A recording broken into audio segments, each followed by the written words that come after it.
Bien, señores, en esta parte de este domingo, ya en la noche, nosotros hemos querido traer un tema, ya con alguien, un profesional de fuste, con experiencia, profesor, catedrático de universidades, del cual también fue uno nuestro, hablar sobre el tema del Código Penal, que en agosto ya entra en vigencia la 7425. Y hay algunas situaciones que han creado preocupación. No podemos hablar de todo el Código Penal completo porque es bastante amplio, pero sí algunos puntos importantes que creo que podemos dilucidar para la preocupación de algunos sectores. Nos referimos al licenciado José Lorenzo Fermín, que nos place tenerlo nuevamente por aquí. Profesor. Muchas gracias, Jordi. Buenas noches, amigos televidentes. Siempre contento de estar aquí con ustedes y contigo en un programa de lujo como es este. Gracias, profesor.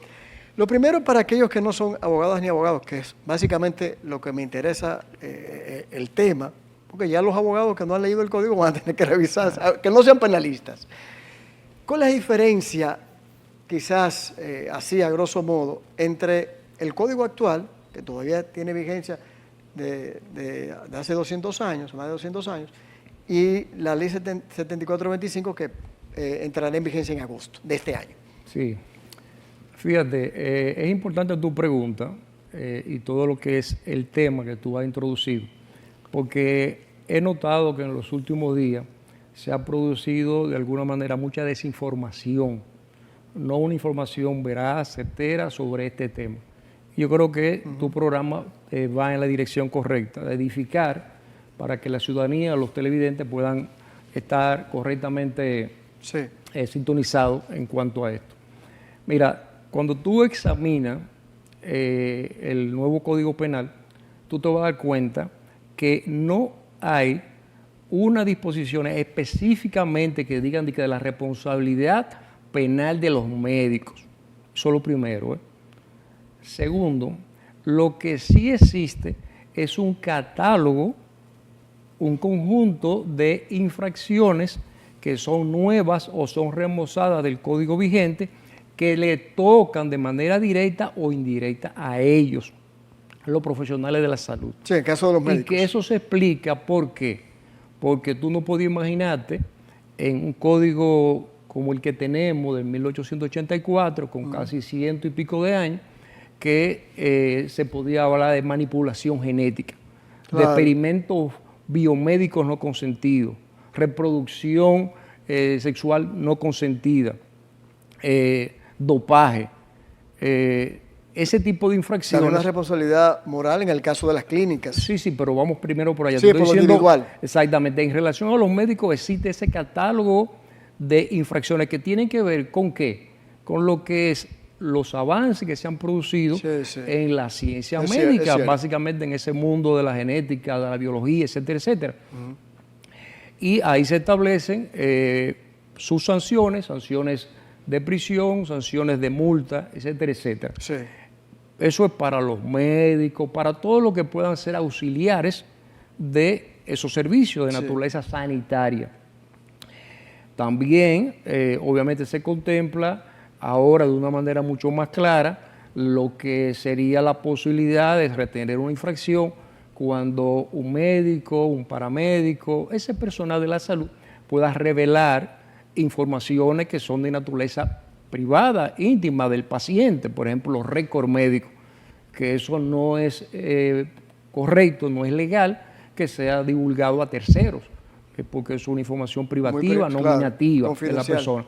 Entonces, ese tipo de infracciones son remozadas. Igual, la posibilidad de que ocurra un homicidio imprudente por negligencia, torpeza, si el profesional de la salud que se equivoca y deja una gasa dentro del cuerpo, a propósito de una cirugía, el profesional de la salud que extirpa un órgano que no era el que estaba afectado, ese tipo de hechos ustedes saben que son hechos de naturaleza culposa, por imprudencia, negligencia, torpeza. Eso existe en el Código Penal vigente, eso no es nuevo. ¿Qué es lo que hace el Código nuevo? Simplemente que aumenta la sanción que en vez de ser de 2 años, lo puede llevar de 3 hasta 5 años. Sí. Y la pena también la aumenta en cuanto a la multa, a lo pecuniario, porque la sujeta a salario, que es 50, que 100 salarios mínimos del sector público. Eso es lo que ocurre fundamentalmente en cuanto a los médicos y el personal ya auxiliar de ese servicio sanitario. En cuanto a las clínicas, léase los centros de salud privados que ofrecen ese servicio, tú no vas a encontrar tampoco en ningún artículo del código que contempla eso. Lo que sí establece es dentro de lo que es la responsabilidad penal de las personas jurídicas, léase las compañías, léase las ONGs, organizaciones sin fines de lucro, que tienen personalidad jurídica, es decir, que son tan legales como sujetas de derechos y de obligaciones como nosotros, como las personas físicas. Ahí, por primera vez, en 100 y pico de años de vigencia del Código Penal, se establece una de las novedades más importantes, que es ahora la responsabilidad penal se pudiese comprometer con ese tipo de instituciones, dentro de las cuales están las clínicas, los centros de salud que tienen esa configuración jurídica de ser una compañía, no importa que sea CRL, que sea de persona individual o SAT, eso es independiente. Entonces, ese tipo de responsabilidad establece una serie de condiciones para que se retenga, así que no es que de una manera arbitraria. No, ¿cuáles son esas condiciones básicas? Número 1, que exista como personalidad jurídica. Es decir, si usted lo que es una razón social, un nombre, pero usted no se ha constituido legalmente, usted no ha sido incorporado legalmente como una ONG, no entra en ese usted no entra dentro de esa nominación, igual que si usted lo que es una compañía, una persona jurídica fachada de paja, ¿entiende? Pues entonces usted no puede ser ver tampoco afectado. Quienes van a ser responsables de manera directa es quienes aparecen como representantes, como los beneficiarios reales de esas compañías pantalla, que son situaciones independientes. Entonces, primero, una personalidad jurídica que tiene que existir para cuando se cometa la infracción.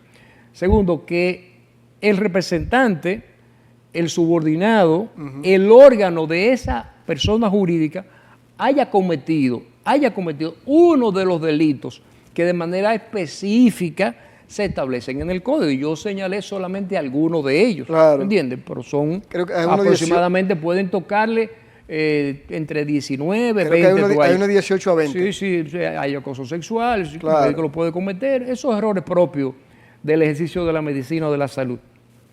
Pero además, no solamente se necesita que esa persona haya cometido ese delito, es una persona física, no está hablando de compañía, no está hablando de ONG, sino también tiene que retenérsele a esa persona jurídica que lo vincula a ese médico, a esa enfermera, etcétera, etcétera, una responsabilidad por haber faltado ¿a qué? A su obligación de garante, de evitar que ese riesgo pudiera suceder. Obviamente, no de una manera medalaganaria, automática, no. Usted como institución, como compañía, como clínica, tenía que cerciorarse que ese médico tenía la acreditación profesional para hacer esa cirugía. Eso entra dentro de lo que se llama el programa de cumplimiento. Exactamente, eso viene de la mano con lo que es el programa de cumplimiento o el compliance. Que tiene que tener toda empresa. Que es obligatorio. ¿Por qué? Porque de hace años tú sabes lo que son las certificaciones ISO. Esas son certificaciones internacionales que lo que pretenden es garantizar un programa de cumplimiento. ¿Para qué? Para que cualquier empresa organizada pueda realizar su labor de una manera efectiva, seguridad, económica, higiene. Exacto, lo elemental.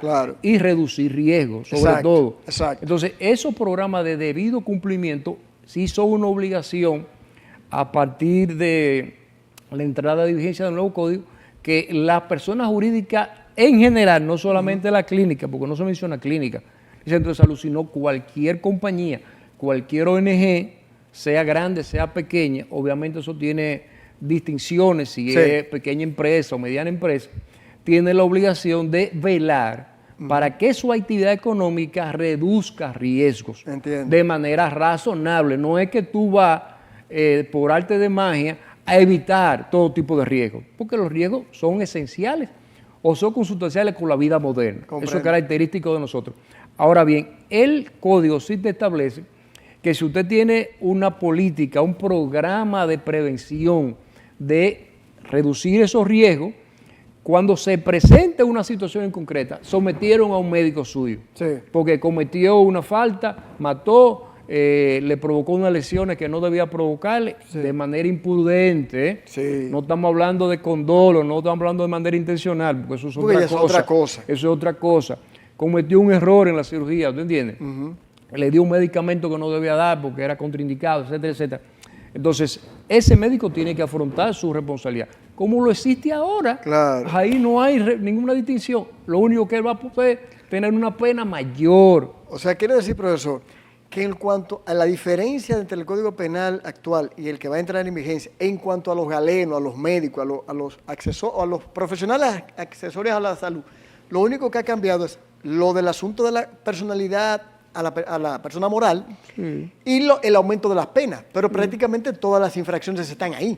Y lo único que ahora hay un poco más de infracciones, fruto del avance de Del la avance, tecnología, de claro. la ciencia médica, que no te podía comprar más, de que experimentos biomédicos. Es ¿entiendes? correcto, es que la correcto. falsificación de medicamentos, tú ves, o productos de la salud, que lo que son, por ejemplo, manipulaciones genéticas. Sí. Es decir, ese tipo de infracciones que no se podía Que no se podía contemplar. contemplar. Entonces, tú tienes a ese médico, a ese auxiliar responsable de ese hecho, tú tienes, si vas a someter, oye bien, si tú vas a someter a la víctima a la clínica, al centro de salud, Sí. a donde trabaja ese médico, donde tiene una vinculación esa enfermera, tú tienes que demostrar que ellos cometieron un error porque no tenían un programa de cumplimiento para evitar eso. Entendible. ¿Entiendes? Entonces, inmediatamente tú le sometas, no es que de manera automática, condenado, medida de coerción, no. Claro. ¿Por qué? Porque ¿cuáles son las penas? Las sanciones que se establecen para esas personas jurídicas, vamos a decir clínica y centro de salud, la que propia de ese tipo de sociedades, una multa que tú puedes ser de 100 a 1.500 salarios mínimo del sector público, a que los utensilios, un decomiso, confiscación, lo mismo que existe siempre, que si fue muy grosera tu falta, la posibilidad de que se establezca un cierre provisional o definitiva del centro de salud, o que se establezca que se te va a ti a inhabilitar en una licencia, un permiso que tú tienes para X explotación, sea provisional o sea definitivo. Es decir, son situaciones extremas. En una situación ya mucho más extrema, la disolución legal de esa compañía, pero dentro de la Ley General de Salud Pública, que de hace años que existe, 2001, si no me recuerdo, existen la mayor parte de esas sanciones administrativas en el régimen penal sancionador administrativo. ¿Cuáles clínicas tú conoces que se hayan que se le ha aplicado? Sí, el cierre definitivo. No, ninguna. Yo conozco algunas donde pacientes que han hecho cirugía, por ejemplo, de esa estética, en la eso capital, sí. Claro, eso sí. que han muerto 10, 15, 20, o se han producido infecciones groseras, masificadas, por falta de higiene elemental en esa sala de cirugía, y la han cerrado.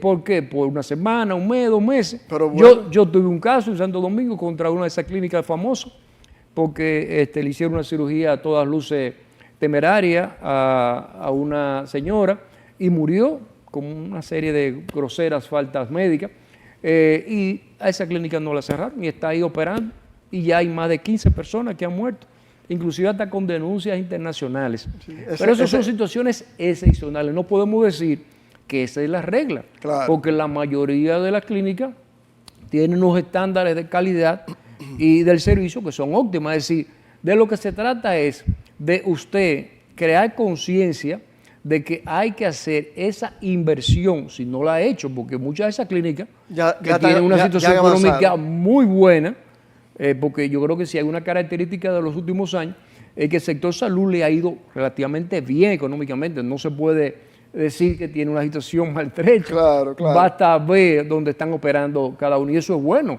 para la economía y para todos nosotros que de alguna manera... No, y el alcance de la medicina. Exacto, y eso viene también a repuntar el destino Santiago o el país dentro del servicio de salud, eso es bueno.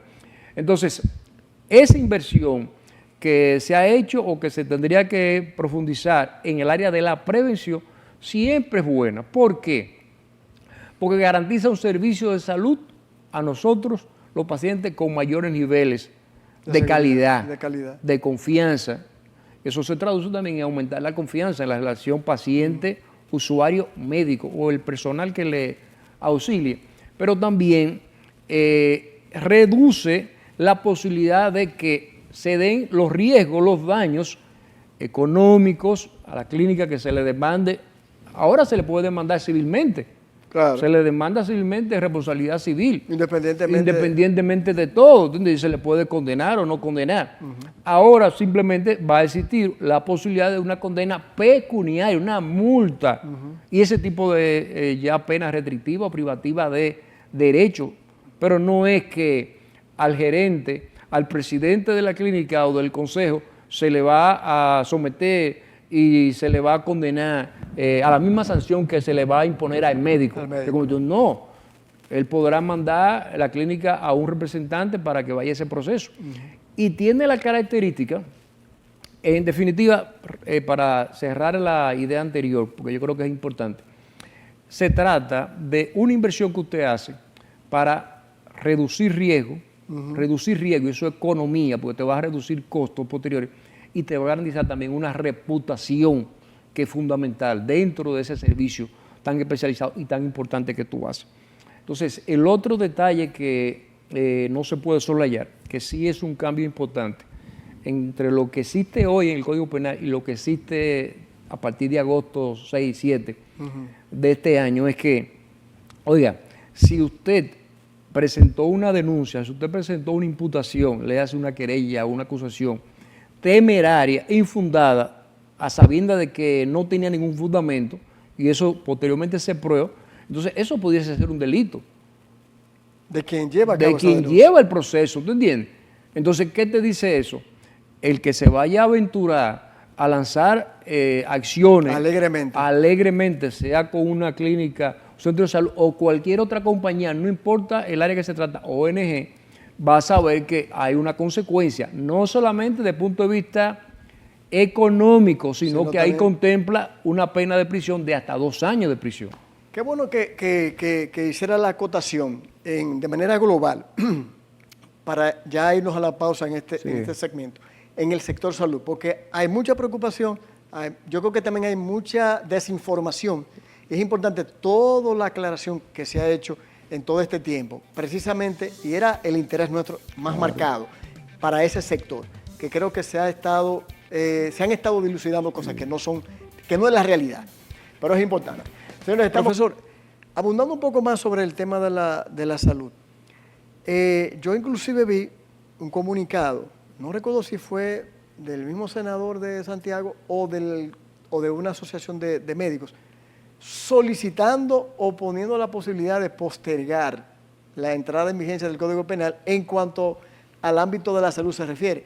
Es así, incluso creo que salió un artículo suyo publicado en la semana. Sí, es correcto, Jordi, y te agradezco que nos trate ese tema porque viene de la mano del anterior. Sí. Yo creo que de lo que se trata es de edificar a la ciudadanía, a los amigos televidentes que nos siguen. El jueves de la semana antes pasada, la Asociación Nacional de Dueños de Clínicas Privadas publicó y dio una rueda de prensa en donde de manera formal solicitaban a los legisladores que se aprobara una prórroga a la entrada de vigencia del código en lo que concierne a su sector, porque ellos están muy alarmados por el impacto que puede causar, porque hay mucha desinformación en cuanto a cómo se va a aplicar, es decir, una serie de ideas que a todas luces erróneas, que me llevaron a mí a escribir un artículo en donde yo decía que era una solicitud totalmente desacertada, Claro. infundada, porque, caramba, un sector tan importante de la vida dominicana como ese, tuvo casi 20 y pico de años en el Congreso para haber planteado esa y cualquier inquietud que pudiese tener. Incluye varios de los galenos son legisladores, Claro. incluyendo al senador de Santiago. Entonces, que a prácticamente semana de la entrada de vigencia, tú vengas a plantear algo así que por demás es totalmente violatorio hasta la Constitución de la República, que establece el principio de la igualdad de todos ante la ley, artículo Claro. 39. Claro. Es decir, ¿cómo que tú vas a aplicar para las otras personas jurídicas el código, pero para nosotros danos unas vacaciones? Entonces, un código penal diferente para ellos. Sí, sí, no, hasta que nosotros busquemos entonces de qué manera se va a organizar eso. Es decir, una decisión, una solicitud totalmente desacertada, y por eso yo en el artículo lo que paso a enumerar por qué no procede eso, además de decirle, oiga, esas disposiciones de la responsabilidad penal de la persona jurídica existen en decenas de países. No estamos hablando de Europa ni de Estados Unidos, de América Latina, desde hace décadas. Es cierto. Es decir, no hay nada nuevo en lo que se está planteando aquí. Es cierto. Y ninguno de esos colegios médicos, asociaciones sanitarias de ninguno de esos países, yo he visto que ha planteado algo igual. Pero en nuestro país, la historia republicana, yo no conozco que se haya dado una situación así. Entonces yo decía, mira, parece ser que no hubo la correcta asesoría Claro. legal, porque eso es un tema que no obviamente le incumbe a ellos, pero si hubiesen tenido una asesoría legal idónea, le hubiese dicho, no, espérate, por ahí no es. No, pero además, profesor, estamos hablando que hace prácticamente un año que se habló de la promulgación para que hubiesen podido plantear todo lo que fuere. No, incluso yo digo ahí en el artículo, Jordi, que hay una serie de instituciones Ajá. médicas inclusive que han planteado acciones de constitucionalidad Claro. y también el Tribunal Constitucional, y que en los próximos semanas o meses, yo me imagino que el tribunal se va a pronunciar sobre En eso. algunas. En alguna de esas. Claro. Entonces, ¿por qué si ellos tenían algún reparo no llevaron su queja ante el Tribunal Constitucional y no de esa forma? No. Entonces, creo que fue lamentable, y por eso yo digo las razones por las cuales ahí eso no es procedente en ese artículo que se publicó el miércoles pasado. Wow, la verdad que contraproducente, pero bueno, se ve de todo en este país. Claro. Profesor, hablando en otros ámbitos importantes así que podemos tocar, por ejemplo, el caso de los feminicidios, ¿en qué manera hemos podido avanzar de la 2497, que reformuló el Código Penal actual, Claro. cómo en la 7425, ese código nuevo, ampara aún más ese fenómeno social que se ha convertido en una epidemia? Claro. Fíjate, ¿cuál es el cambio más importante? Y hubo mucha resistencia para que se produjera. Anteriormente se trataba como un homicidio agravado. Sí. Pero ahora, precisamente por la dimensión de esa pandemia, que es ese tipo de violencia contra la mujer extremo, ya se establece como un tipo penal específica. ¿Para qué? Para darle mayor visibilidad en la sociedad, más feminicidio. ¿Entiendes? Cuando usted ha matado a una mujer precisamente en su condición de mujer y con una serie de agravantes que se agregan a la que existían anteriormente en el Código Penal vigente. Y la sanción, obviamente, también son drásticamente mayores. Estamos hablando de prisión, que puede meterse hasta 40 años, 40 años.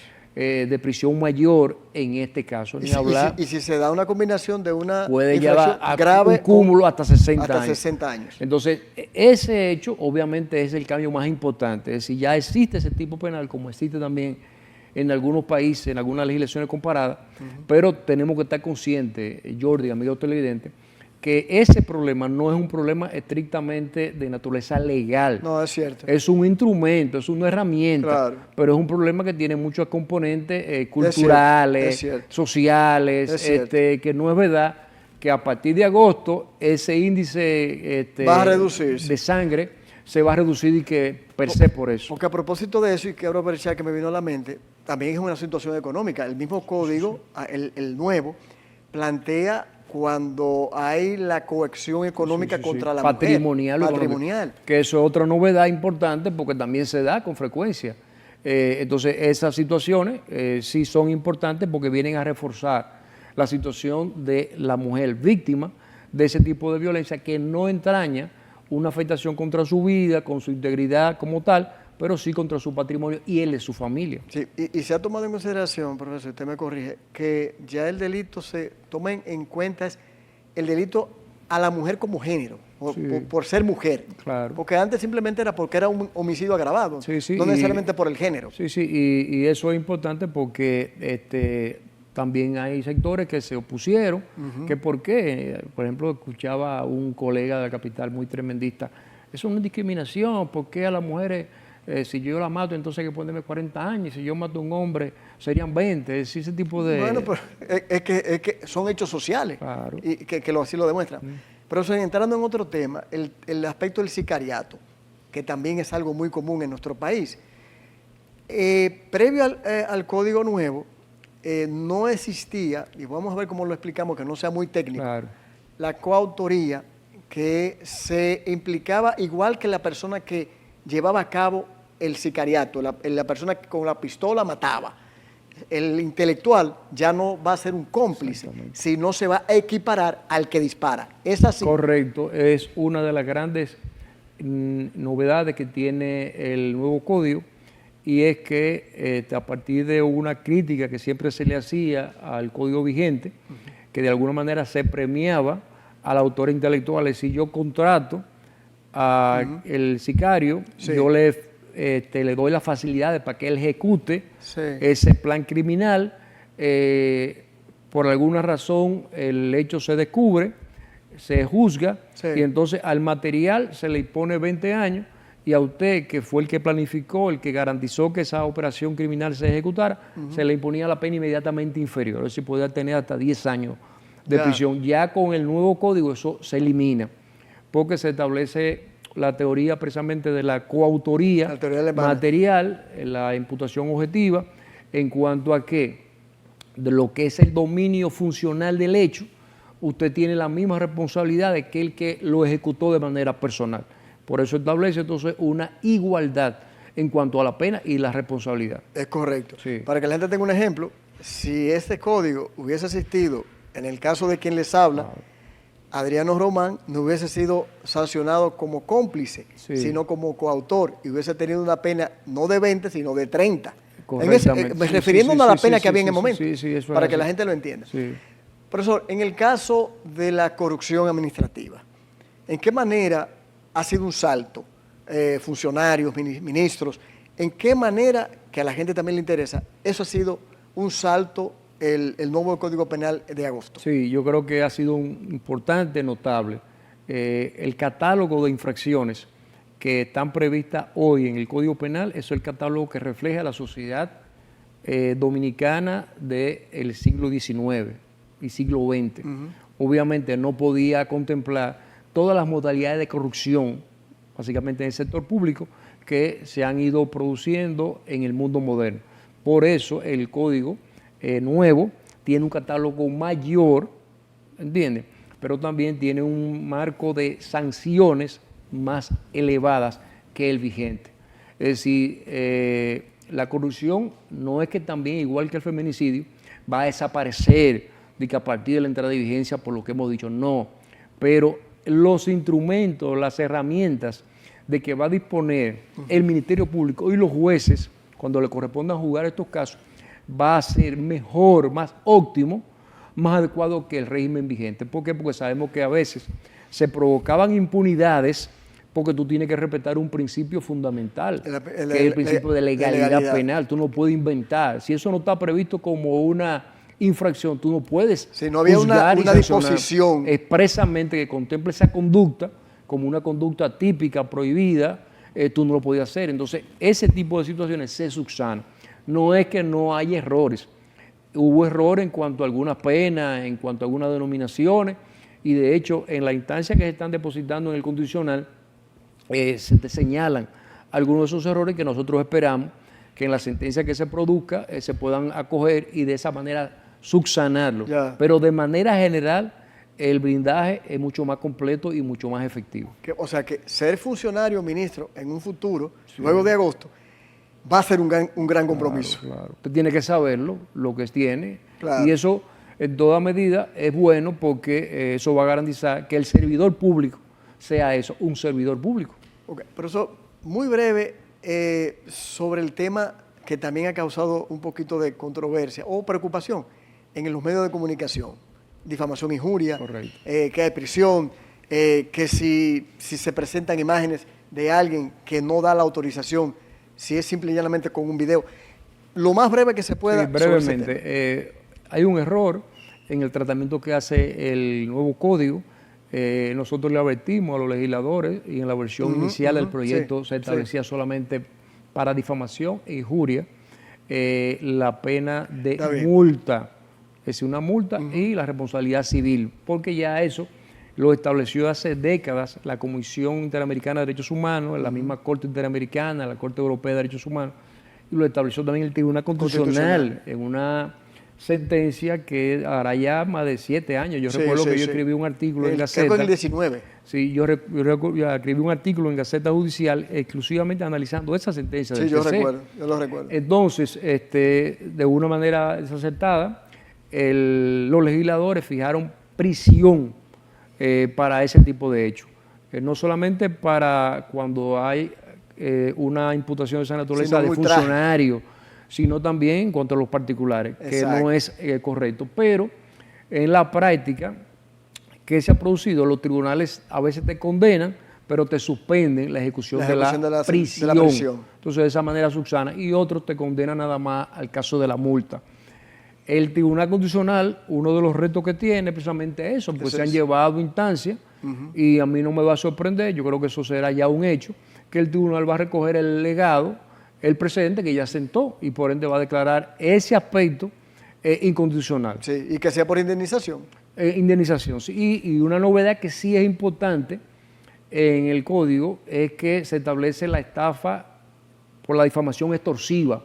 Ah, sí. Es decir, sabemos que hay una industria de te voy a decir tal cosa, pero te voy a dar una concesión si tú me haces este favor, si tú me pagas esto. Es decir, eso es una extorsión pura y un uso abusivo de los medios de comunicación o las redes sociales. Entonces, ese tipo de abuso de lo que es la libertad de expresión y difusión del pensamiento, obviamente tiene un valladar ahora con ese tipo penal.